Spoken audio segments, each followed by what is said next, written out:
you're doing it all wrong. And what do I mean by that? I mean how you communicate.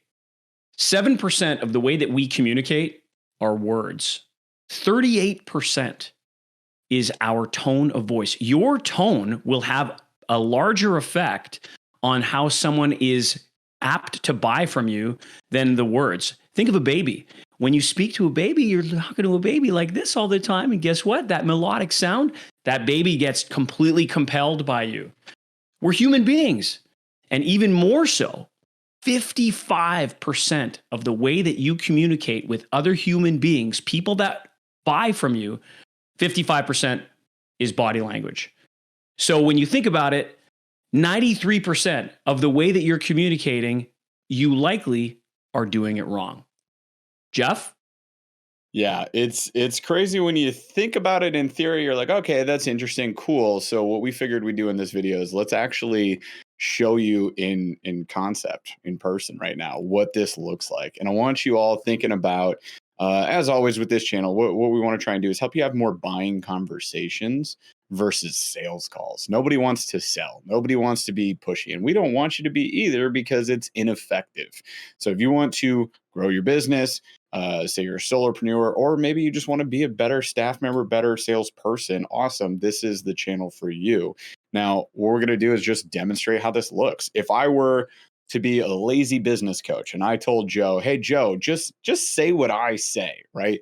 What we're going to do is we'll demonstrate using one of the first objections that we work on with people when we are learning, doing, and teaching within the SOS Dojo. And that is, it's too expensive.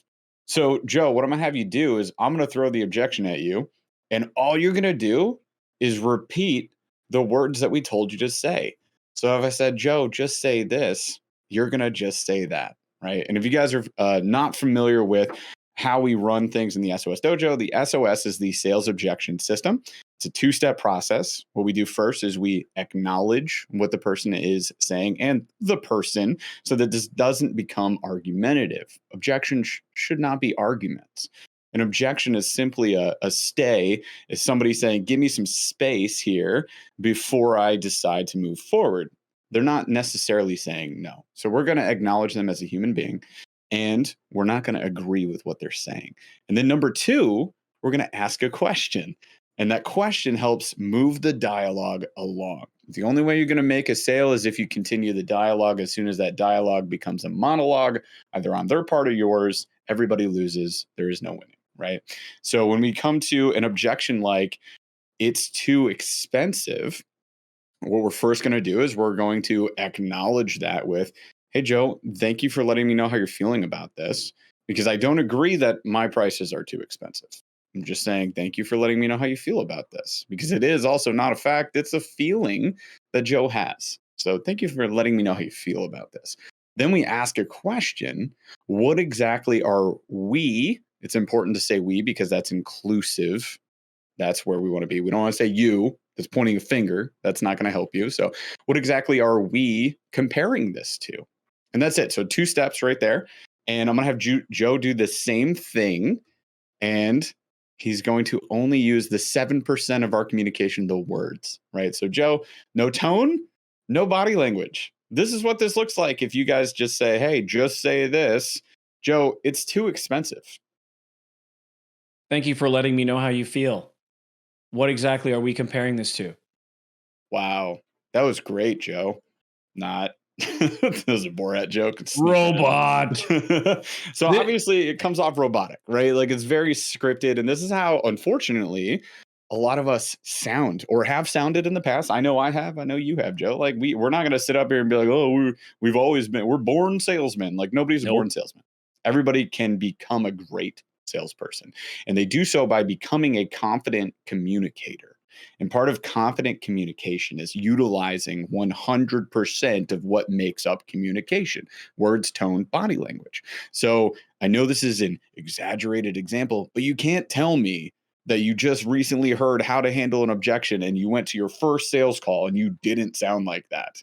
Everybody did when they first heard the magic of objection handling from Zig Ziglar or the likes. You're just like, oh, say it like this, cool. And then you went and you said it and it sounded awful. just like Joe just did.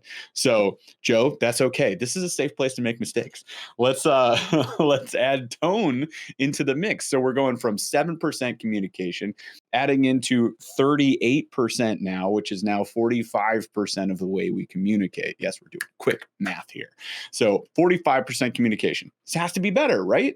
So no body language, Joe, just tone and words. So again, Joe, this is too expensive. Well, thank you for letting me know how you feel, Jeff. What exactly are we comparing this to? That must be so hard for you. Like you've got a skill set, bro. So notice his eyes didn't move, his head didn't even move. It was kind of freaky, if I'm being honest, to watch that go down. But did we hear the tone? Yes, yes, we did. There was tone there. So now we're starting to, it feels more human, more authentic. And with that humanity and authenticity comes an easy way to build rapport, connect, and develop trust. So if we were on the phone, it wouldn't matter. Now, we don't recommend that because you're immediately deleting body language from your method of communication.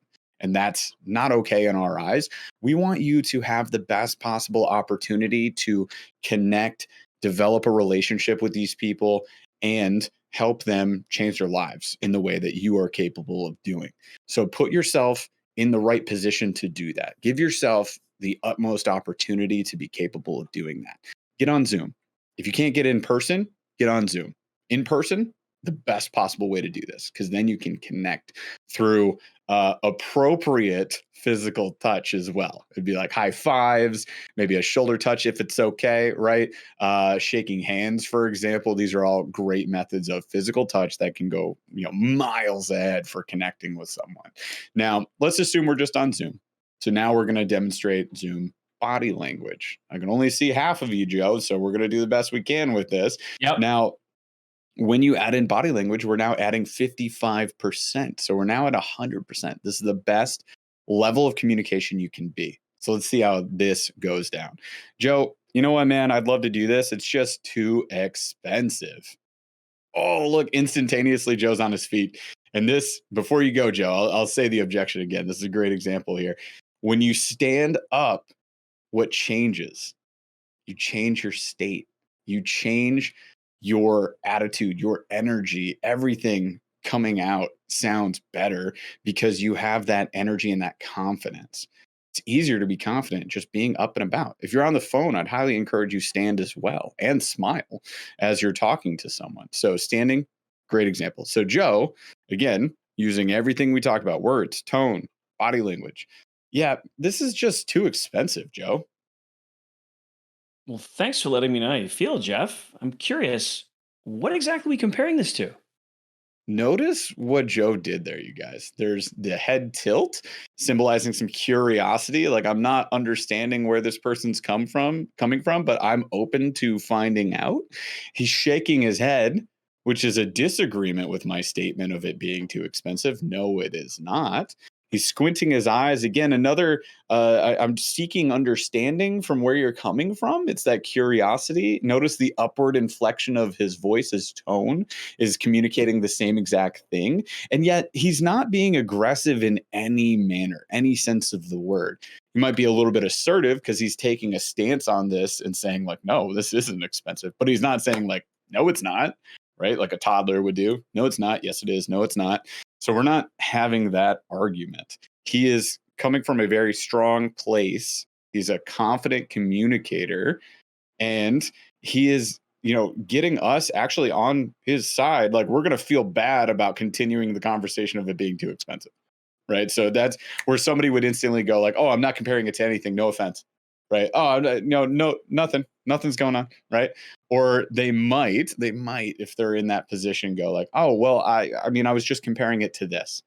And that gives you a great stance, a great opportunity to now differentiate, right? How am I different from that other person? Without, of course, and this is a whole nother video topic, dragging their name through the mud because you don't need to do that and it looks really bad on you. So It's we another would say video. something, more along the lines of how important is it for you to join a program that does XYZ, right? Or has XYZ. So we can We can help them feel good about making that decision. So there you go. Like that is a physical demonstration of what it looks like when you are just focused on what you're saying versus what you're saying and how you're saying it versus what you're saying, how you're saying it, and how you're showing it. There's a huge difference if you guys can see that. So start working on this yourselves. And if anything, if you're going to watch this video again, and if you're going to attempt this, we would encourage you to really consider this. It's like changing your grip on your golf club. When you have a golf pro saying, change your grip, and you change it, and all of a sudden the ball's going straight, it's going farther. It just feels weird. All of this stuff that you saw me do, I don't think about it. It just happens now. The first few times that you do this feels weird. It feels weird. And so to develop authenticity, you need to be able to have somebody help you, watch you, and confirm with you that you're doing it right. Then all of a sudden it happens, and then you get mastery over it. It's a wonderful thing. So subscribe if you guys want to see more content like this. We'll have tons of tactics coming your way, and there's always opportunities. If you want to step into an SOS Dojo session with us, it's free. It's on us. No pressure. No high pressure sales going on. Just come in and have that opportunity where you can actually be involved in the process, and you'll see how that's going to help you learn exponentially faster. Thanks for watching, you guys, and we'll catch you on the next video.